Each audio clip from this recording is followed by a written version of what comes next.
Bonjour à tous pour cette nouvelle vidéo, comment guérir donc en direct du Laos au temple Simuang.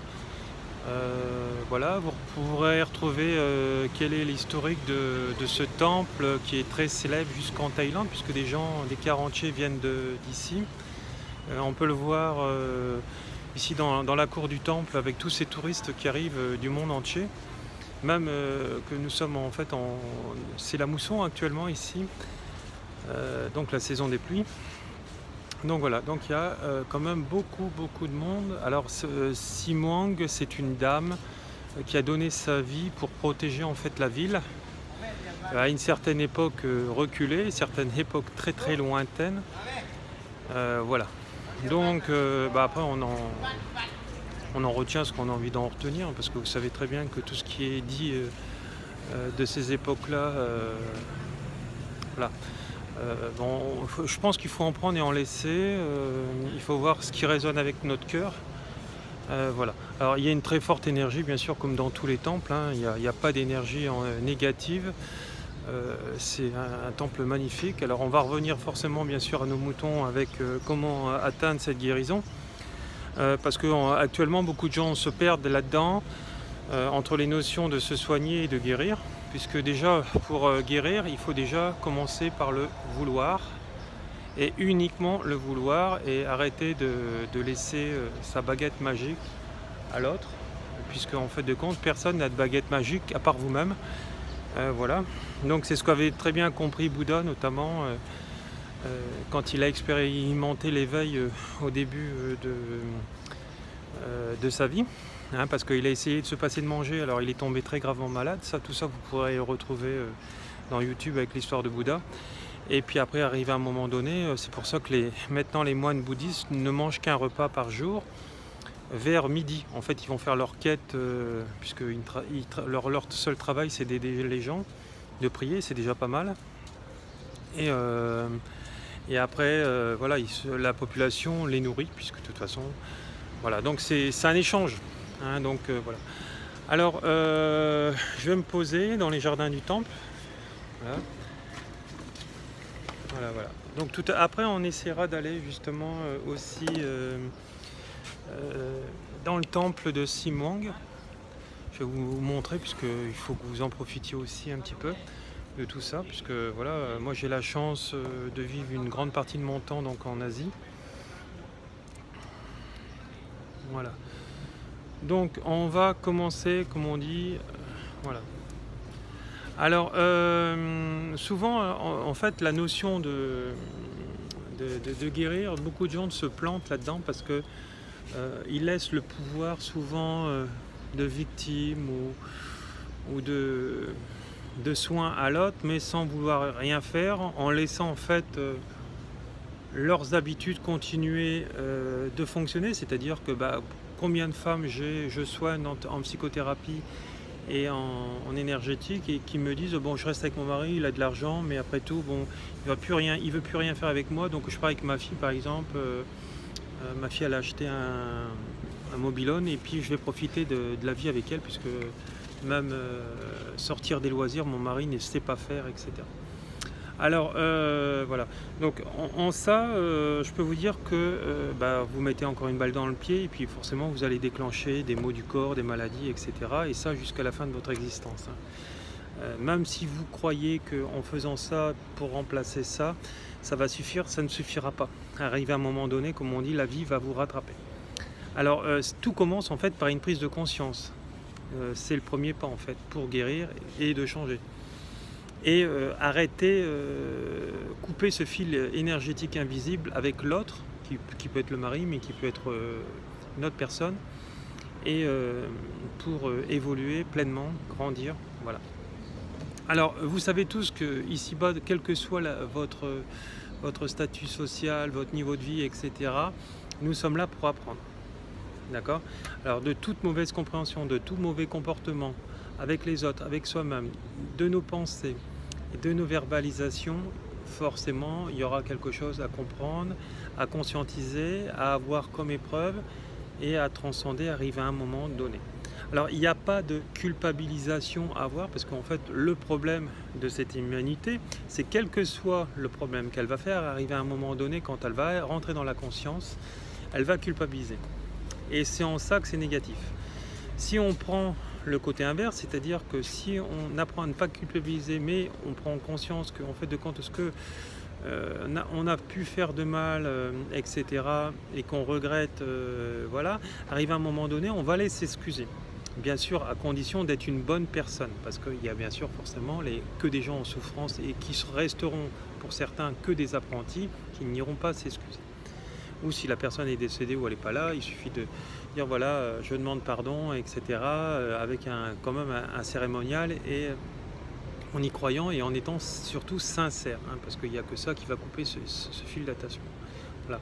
Alors cela en fait signifie d'ouvrir les yeux par rapport à notre intérieur pour prendre en fait conscience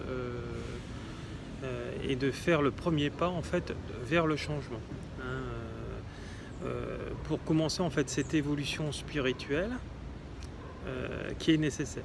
Voilà. Alors, ce n'est en fait qu'à ce moment-là que nous serons capables de nous soigner et de nous défaire de ce qui nous fait du mal. Hein, ça permet de sortir de l'attention de cette culpabilité qu'on a pu faire à l'autre pour pouvoir lâcher enfin. Voilà. Alors, c'est simple, il faut avancer et vers ce que nous méritons, et de lâcher en fait l'ancien de cette culpabilité, parce que combien de fois je soigne des gens en psychothérapie, notamment même lors de mes ateliers webcam, webinaires, et les gens ils me disent mais j'ai eu tel compagnon, il m'a dit ceci, cela, il m'a critiqué. Je dis non, je dis tout simplement parce que vous aviez ces besoins-là et lui ne les avait pas. Et donc vu que la relation n'allait pas, cette personne, plutôt que de se remettre en question, elle a préféré te dire voilà, bah toi tu aimes ça, tu fais ça, donc tu es pas bien et moi je suis bien. Et donc c'est encore une question de victimisation liée à l'ego, etc., de l'un et de l'autre. Et uniquement ça. Donc voilà, donc ce qu'il faut, c'est une atmosphère intérieure dans laquelle nous comblons en fait tous nos vides émotionnels. Donc il va falloir aller expérimenter tout ce que nous avons en fait besoin, voilà, et uniquement ça. Voilà. Donc à partir de ce moment-là, on va commencer en fait à grandir. Hein, voilà. Donc c'est à travers. Donc c'est une forme de nourriture donc émotionnelle dans laquelle en fait on va être soulagé de nos maux avec ces côtés alimentaires en fait positifs qui vont nous faire grandir. Voilà. Alors on va sortir en fait de toutes ces fuites, de tout ce qui ne va pas, parce que par exemple si on attire par exemple un homme qui n'a pas son permis de conduire, et oui il y en a encore des hommes qui ont 30-40 ans comme des femmes, hein, c'est parce que ces gens ont préféré rester dans ce côté immature, etc., et d'enfants, et pour pouvoir être protégés, puisqu'ils ont un problème de manque en liaison souvent avec la mère et le père. Voilà. Alors ça, on le voit vraiment dans le détail avec en thérapie individuelle notamment, et parfois collective quand on prend des séminaires avec moi notamment, voilà. Tout ce qui est webinaire et voilà. Alors cependant en fait on devient de plus en plus en fait conscient, et cela en devient même en fait évident pour de nombreuses personnes en fait qui cherchent en fait à donner leur côté authentique en fait quand ils commencent en fait à se réveiller, parce qu'en fait l'éveil spirituel c'est juste un réveil, c'est-à-dire je décide à un moment donné de sortir de ma souffrance, de la lâcher et dire voilà, après tout c'est pas normal. Et à partir de là, je vais aller expérimenter ce qui me convient, ce qui ne me convient pas. C'est ce que disait le Dalai Lama la dernière fois à la conférence qu'il a donnée sur 2 jours au Zénith de Strasbourg. Et il disait, si ça vous parle, ce que je vous dis, allez l'expérimenter. Si vous dites, ça ne vous parle pas et vous dites n'importe quoi, très bien, effacez-les de votre mémoire. Donc moi j'ai exactement la même philosophie de vie par rapport à lui, etc. Même alimentaire, puisque de toute façon il devient de plus en plus, comme il dit, progressivement végétarien. Moi aussi je ne mange quasiment plus de viande, c'est vraiment très rare à part quand je suis invité. Et encore parfois je la laisse même de côté, où je dis à la personne de ne pas me servir. Voilà, parce que ça a été aussi mon choix de vie. Et quand on devient dans l'éveil spirituel, on devient en fait végétarien. Alors ça, c'est pas parce que vous êtes végétarien que vous êtes éveillé non plus, hein. C'est un des pieds de l'éveil spirituel, hein. Attention, hein, parce qu'il y en a, il ne faut pas tirer non plus des raccourcis en disant je suis végétarien donc je suis éveillé. Non, non, non, c'est une partie de l'éveil, hein, d'accord, voilà. Alors, voilà, donc je sais que beaucoup d'entre vous militent pour la cause animale. Moi aussi je milite pour la cause animale. Et vu que, comme vous avez vu que j'ai partagé une vidéo sur Samsara, on va la voir tout à l'heure en fait dans le temple, de la roue des incarnations, des retours successifs, etc. Quand on ne comprend pas ces leçons de vie, on se rend compte qu'arrivé à un moment donné, si dans nos 108 incarnations terrestres en tant qu'être humain, on ne comprend pas, on refait un tour de roue et donc on redevient animal, végétal, minéral, etc. Hein, puisque c'est ce qu'on a été aussi au début avant d'être humain. Alors c'est pour ça que tous ceux qui m'ont dit dans le passé, ou qui disent encore actuellement, de toute façon je vais être dissous dans le néant, non, non, non, tu vas être dissous dans rien du tout en fait. Si tu continues à faire des conneries, le mal envers les gens, tu vas surtout être dissous, ton ego va surtout être dissous en fait dans la roue de Samsara, et donc arrivé à un moment donné, tu vas rentrer dans le cycle de l'enfer. Et uniquement ça, parce qu'en fait l'enfer c'est le feu de la purification, et non du diablotin avec ses deux cornes sur la tête, hein, parce que c'est encore une histoire de nos religions, etc. Alors après, est-ce qu'on peut voir au niveau du plan terrestre avec des choses démoniaques, etc., qui existent réellement, puisque je soigne tous ces gens-là. En fait de compte, c'est la première roue en fait de l'enfer, etc. Donc voilà. Donc en fait c'est des gens qui sont aussi perdus, et donc forcément ils ont amplifié, et ils se servent de l'énergie négative de la Terre pour amplifier ça autour d'eux et dans les êtres humains qui peuvent toucher, puisque vibratoirement ils sont très bas, et ils ne pourront que coller des êtres humains extrêmement bas. Parce que par exemple moi quand je fais des rituels de dépossession, en aucun cas ils peuvent avoir de prise sur moi, puisque j'ai tellement un taux vibratoire extrêmement haut. La dernière fois je crois que un de mes élèves lors d'un stage me l'avait calculé, ils ont été même plusieurs, j'étais à ultra blanc, donc en fait je fais carrément le tour, à cette époque là en tout cas j'avais fait le tour, je pense que j'y suis encore donc de l'échelle de Bovis, voilà.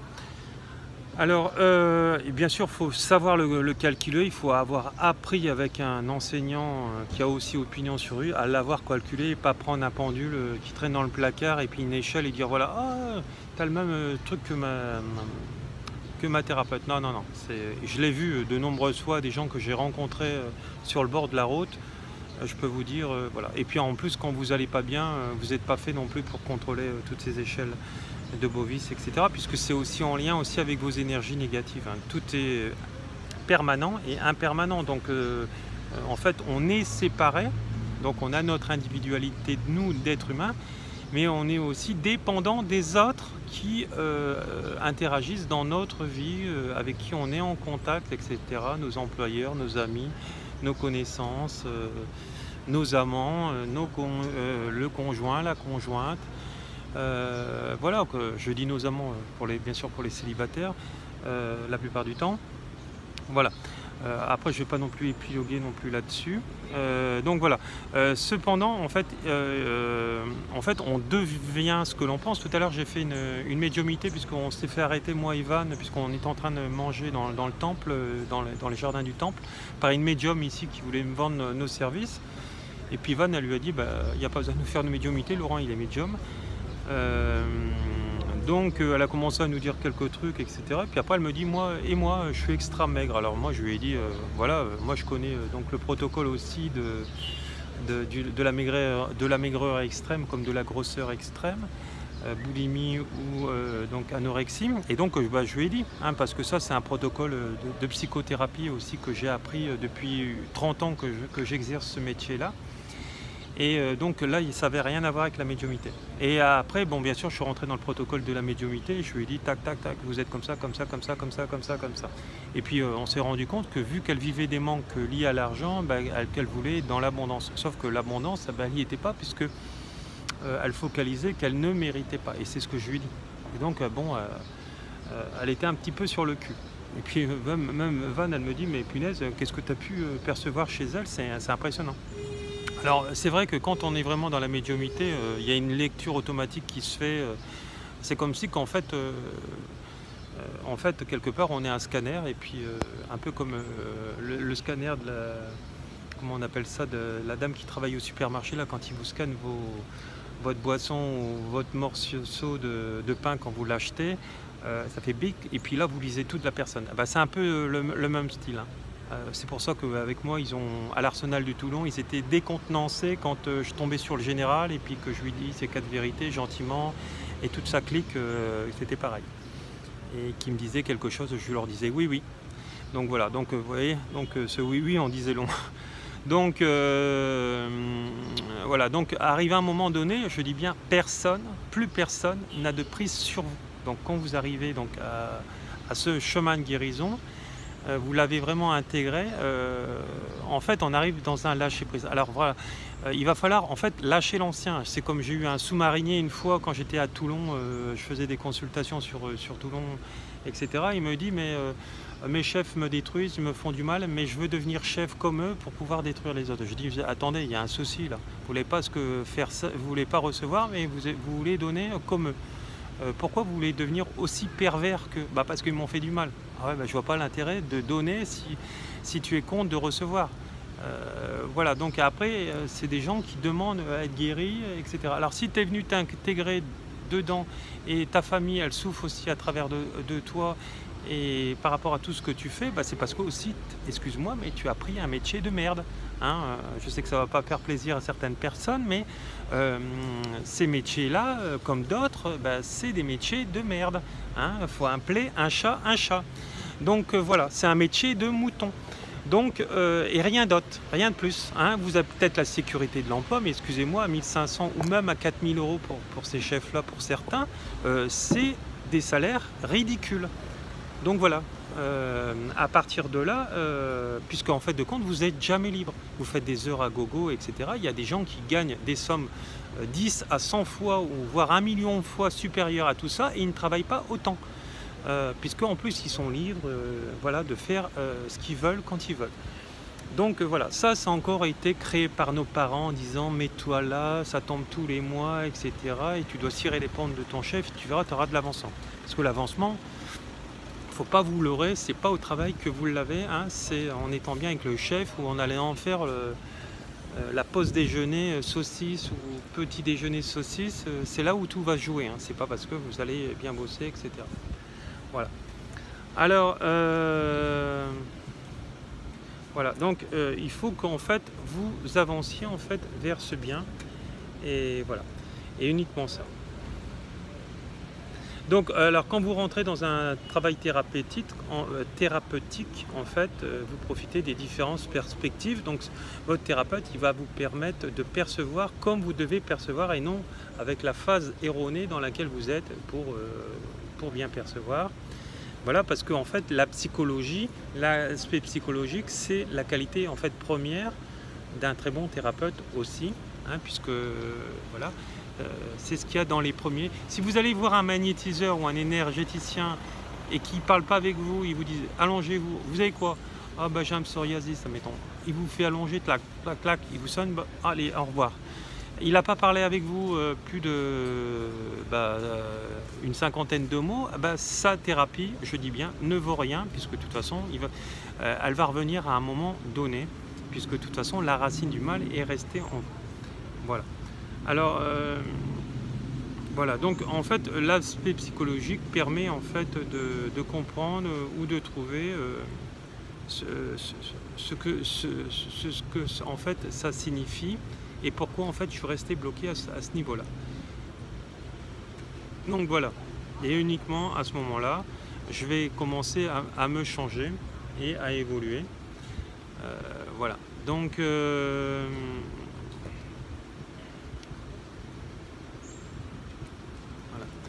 Alors à partir de ce moment-là, je décide de changer, de me remettre en question, parce qu'en fait de compte, il n'y a que la remise en question qui va changer. Et si votre boulot ne vous convient pas, changez. Hein, je continue à aider même des magnétiseurs qui se disent magnétiseurs, mais qui sont magnétiseurs qu'à 10% de leur temps ou de ce qu'ils sont, parce que déjà ils plantent leur projet parce qu'ils ne croient pas en eux, et puis dès qu'il y a une petite difficulté, ils me disent ah ben, je combats contre la vie. Alors des gens comme ça, je peux vous dire, il faut les fuir en fait dans toutes les psychothérapies ou tous les soins que vous pourriez avoir, même s'ils en font des gratuits, hein, parce que en ça ils ne sont pas bons, hein, voilà. Donc c'est dit parce qu'en fait de compte, il ne faut pas se faire soigner non plus par un enfant, hein, voilà. Alors je vais bouger un petit peu parce que là il y a du soleil.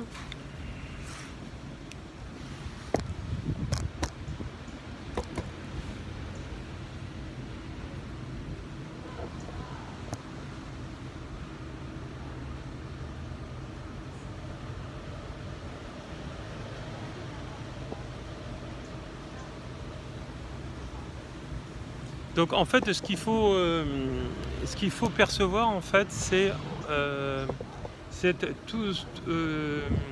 cette illumination en nous. En fait l'illumination en fait c'est la prise de conscience de nous-mêmes, des autres, et que en fait nous sommes qu'une partie de la réalité du problème ou de la solution à avoir, et que ce qu'on va percevoir de nous, il va falloir rentrer dans la conscience, dire voilà, est-ce que c'est vrai, est-ce que c'est faux ce qu'on dit sur moi.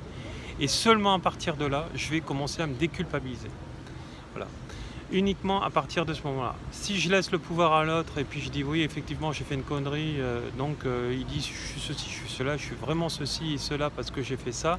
Alors là, vous mettez une balle dans le pied et vous n'avancez pas et vous allez entretenir la culpabilité. Et donc les blocages, hein, moi je connais des gens que je traite aussi sur les aspects donc, de la sexualité, des gros blocages, aussi bien des hommes que des femmes, parce qu'il y a aussi des hommes qui ont des problèmes d'érection notamment. Et avant que ça soit lié à la prostate, c'est lié toujours, je dis bien toujours, au mental, à la pensée, etc. Et combien je soigne, je fais de thérapie de couple avec des gens qui n'ont plus rien à faire en couple parce qu'ils se sont autodétruits dans le couple, hein, parce que il n'y a pas eu de respect, il y a eu des mauvaises paroles, des mauvais actes, hein, parfois ils se mettent la main dessus, hein, voilà. Et donc ça aussi ça fait partie d'un manque de respect de l'autre, et on ne règle jamais un conflit avec un autre conflit. Et puis si personne ne veut travailler, ou il y en a qu'un des deux qui veut travailler, la relation elle n'est plus viable dans le temps. C'est pour ça que quand on décide de se mettre en couple, il faut vraiment avoir les mêmes inspirations, les mêmes désirs, les mêmes fantasmes. Et puis, et s'il y a des choses qui sont trop différentes, c'est qu'on n'est pas fait pour vivre ensemble. Alors parfois, comme je discutais hier avec quelqu'un, on me disait, mais l'homme et la femme ne sont pas forcément peut-être à vivre en couple tout le temps, en permanence et toute une vie. Alors c'est vrai, il y a des couples... Voilà, ils peuvent vivre une vie, il y en a d'autres gentiment et bien, et dans l'échange, etc., et dans la non-dualité, et il y en a d'autres qui sont obligés de passer l'un à l'autre, comme dans une société un petit peu de consommation. Voilà, l'idéal c'est de prendre en compte l'autre, etc., dans tous ses désirs, et de faire avec, et arriver à un moment donné, il y a aussi les choses, puisque comme je discutais avec cette personne, on me dit, en voyant en fait de compte que parfois il y a des gens, aussi bien l'homme ou la femme, ont besoin de vivre des choses pour vraiment être pleinement conscient, parfois même être rassasié, etc.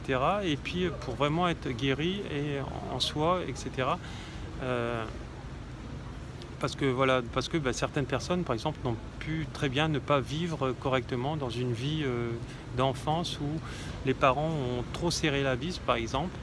Et donc, il y a des gens qui ont besoin de vivre ces situations-là et rentrer en fait dans les extrêmes d'adulte, hein, juste au moment où il faut s'équilibrer. Alors si vous tenez aux personnes, mais il va falloir les laisser vivre ces extrêmes en les accompagnant parfois, voilà, ou en étant un petit peu derrière, sans jugement, et puis accepter tels qu'ils sont. Si vous acceptez pas, bah, il faut lâcher. Il n'y a pas d'autre solution. Voilà. En fait, quand vous avez compris qu'il faut, quand vous atteignez l'illumination, en fait, ça vous permet en fait de vous déconnecter en fait de l'ordinaire et d'atteindre en fait l'extraordinaire. Et en fait, je vous propose en fait de réfléchir sur ce que je viens de vous dire, sur ces idées, et je vous propose en fait de vous réveiller dans cette conscience, parce qu'en fait de compte, quand on arrive là, en fait, on arrive vraiment à une forme de pleine conscience, hein, parce qu'en fait la pleine conscience ne doit pas rester qu'un mot, parce que l'autre jour je discutais et j'étais pas d'accord avec quelqu'un, parce qu'elle me disait la pleine conscience, monsieur Martel, c'est la méditation. Non, non, non, je dis le but de la méditation, c'est d'atteindre la pleine conscience. À quoi ça sert de faire une méditation en pleine conscience si après dans ma vie c'est le bordel et que je ne vis pas en pleine conscience? Puisqu'en fait le but de la méditation, c'est d'apprendre à faire ce dépassement là, mais 24 heures sur 24, parce que la méditation que vous allez faire, elle va durer entre 15 minutes, 1 heure, et ça va pas aller au-delà. Alors si tu n'arrives pas à intégrer dans ta chair la pleine conscience, bah, c'est un peu comme tous les livres que tu vas lire, hein. Moi je connais des gens qui peuvent être intellectuels ou qui peuvent parler couramment l'anglais, mais la psychologie, la pleine conscience, l'éveil spirituel, ils ne l'intègrent pas. Parce que en fait, l'intégration, en fait, c'est un très gros travail. Ça demande en fait une remise en question totale et personnelle de soi. Et là, c'est le problème, puisque les gens, ils vont préférer rester dans l'ancien et rester dans leur blessure en disant « Ah oui, mais bon, après tout, ma vie, elle est peut-être pas si mal que ça. Bon, je souffre, ou je reste avec mon mari, par exemple, qui est infidèle, ou qui est jamais là, etc. Et moi, je peux pas faire pareil, etc. Parce que je l'aime de trop, hein, vous comprenez. Ou je suis incapable de le quitter parce que il est blindé. Et puis, ça se fait pas de quitter un homme riche. Combien de fois je l'ai entendu dans mes psychanalyses. Ils s'interdisent de vivre. Voilà. Donc ça, c'est encore une perception. C'est lié aussi à l'éducation, hein, et c'est aussi lié au traumatisme de nos vies antérieures. L'idéal, en fait, c'est de tout accepter et de faire, en fait, de trouver, en fait, même si ça fait 20 ans, 30 ans qu'on vit avec le même homme ou la même femme, de continuer d'évoluer avec lui ou avec elle et continuer à donner ce qui continue à évoluer en fait dans sa vie, dans l'écoute, dans la discussion, dans le dialogue. C'est ce que en fait me disent souvent les dames avec qui je travaille, me disent « Mais monsieur Martel, vous discutez autant qu'une femme et en fait vous êtes exactement dans les mêmes ressentis que de ce que moi je peux ressentir, etc. » Parce qu'en fait vous avez, ça se sent, une énergie intérieure qui est féminine, malgré que derrière votre extérieur est très ou masculine, et en fait vous êtes vraiment dans l'équilibre. Je dis oui, puisque en fait quand on fait le travail nécessaire sur soi, on devient ce que je suis en fait dans le mode de fonctionnement, en fait. Voilà, parce que combien de fois on se plaint, mon mari sait pas parler, il me dit rien, il souffre, je sais pas ce qu'il a, etc. Il me cache des choses, etc. J'essaye de lui dire les trucs, il me dit mais tout va bien, etc. Donc voilà. Donc n'oubliez pas que tout ce que vous percevez, tout ce que vous croyez être ou avoir ou la vérité n'est qu'une partie de la vérité, du bien et du mal, et voilà. Et c'est suivant de quelle partie et comment on va se positionner dans cette globalité qu'on va trouver ce qui nous correspond, etc. Voilà. Donc voilà. Donc voilà. Donc cette guérison, on en revient toujours à la même chose. Il va falloir l'activer vous-même aussi, et uniquement vous-même, avec forcément des thérapeutes au début en tout cas, hein, pour atteindre en fait cette vérité. En fait, ce qu'il faut, c'est rentrer dans la vérité.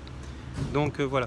Donc l'idéal, c'est de trouver quelqu'un avec qui vous allez pouvoir avancer dans la vérité. Et puis si madame ou monsieur ne veut pas faire un truc et c'est vraiment bloqué malgré que vous avez fait, bah, c'est que cette personne ne vous correspond pas et que voilà, arrive un moment donné, il va falloir tracer votre chemin et continuer sans lui ou sans elle. Voilà.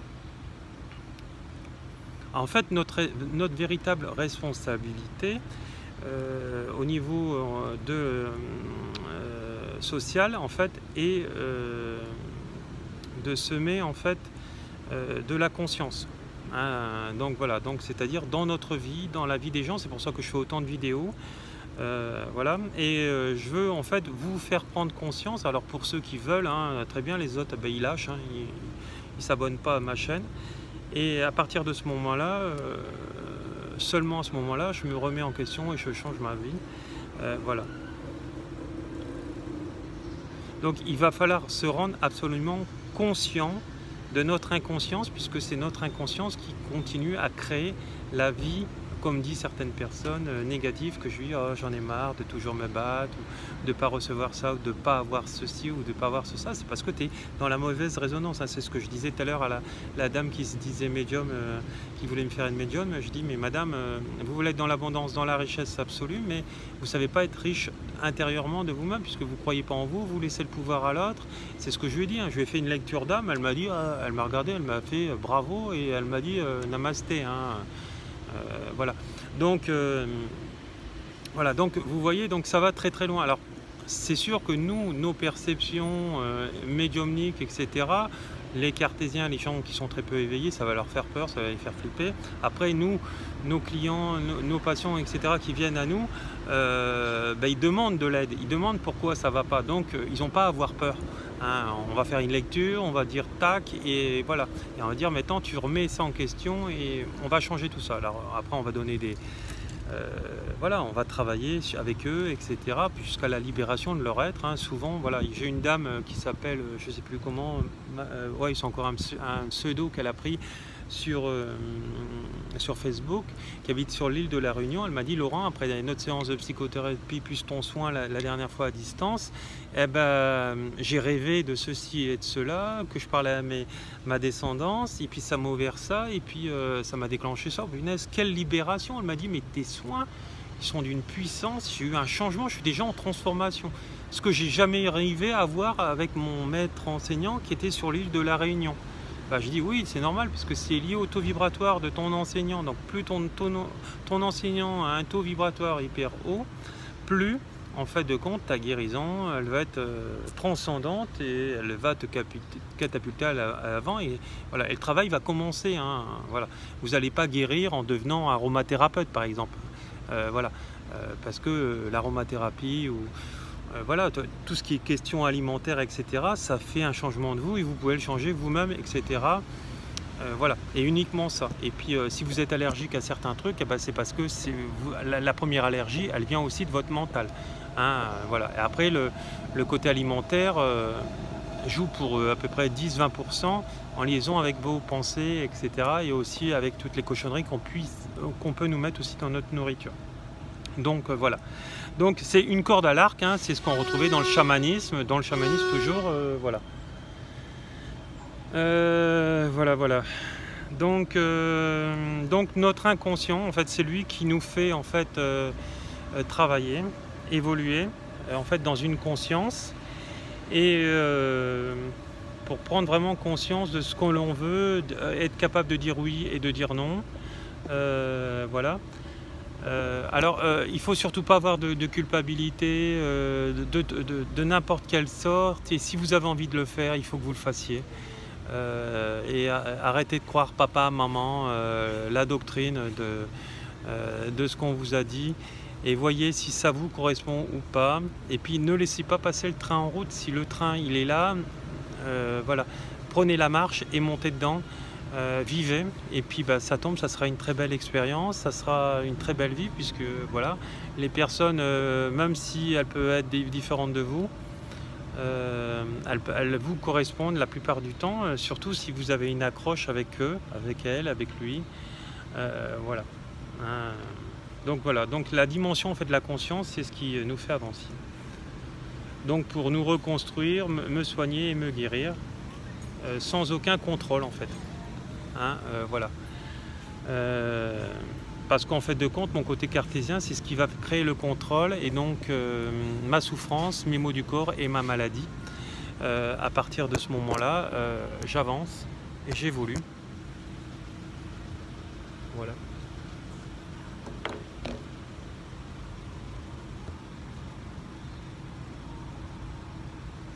Voilà. Donc en fait, le contrôle, c'est un côté en fait malheureux en nous. Et bien sûr, comme vous avez très bien compris, c'est éducatif et sociétaire.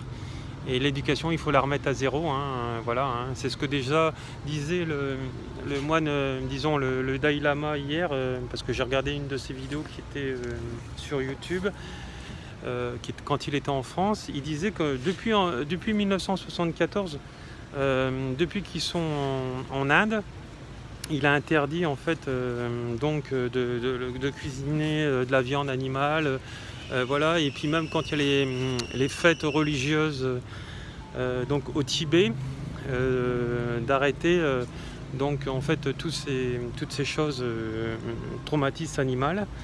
Et donc voilà, donc on se rend compte que même eux évoluent avec tout ceci.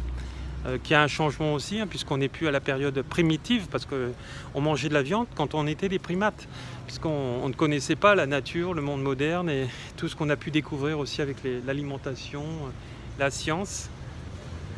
Et voilà. Donc maintenant, on ne peut pas dire qu'on ne sait pas. Hein, on a évolué. Voilà, maintenant on sait. Voilà, Bouddha. Voilà le petit Bouddha. Disons le petit, il est grand. Regardez derrière moi.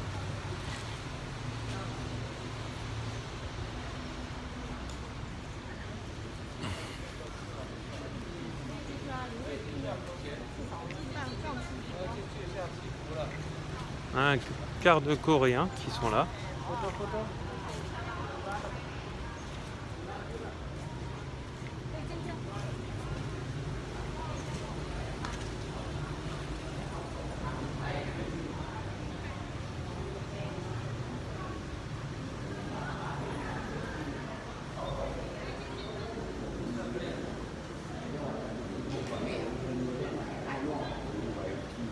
Très bon gong, on va en faire un petit peu après.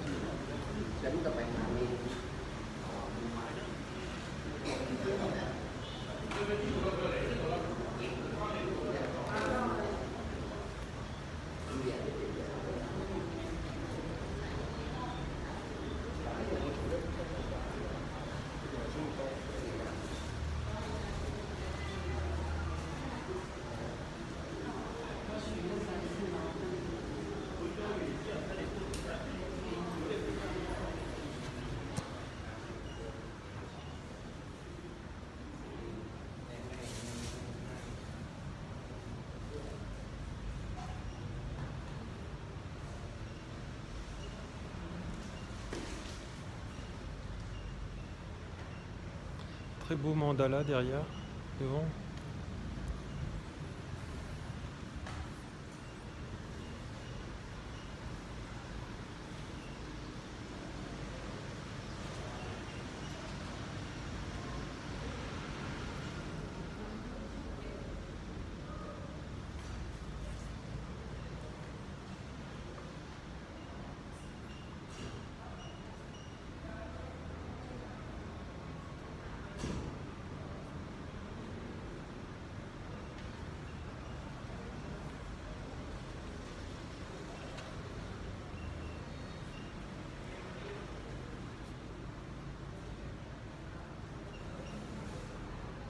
Dame Simwang.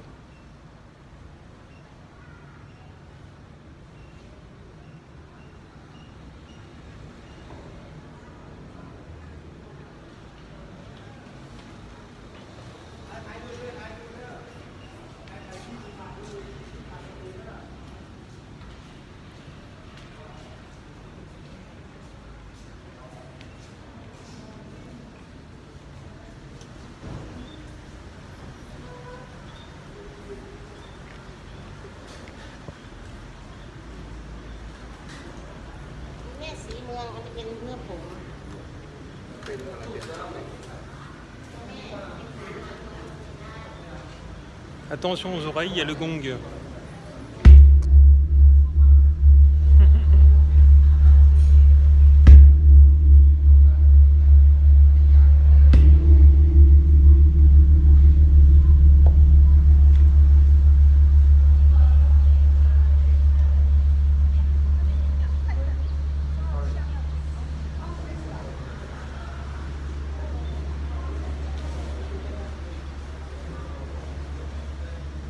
Fleur de lotus au milieu.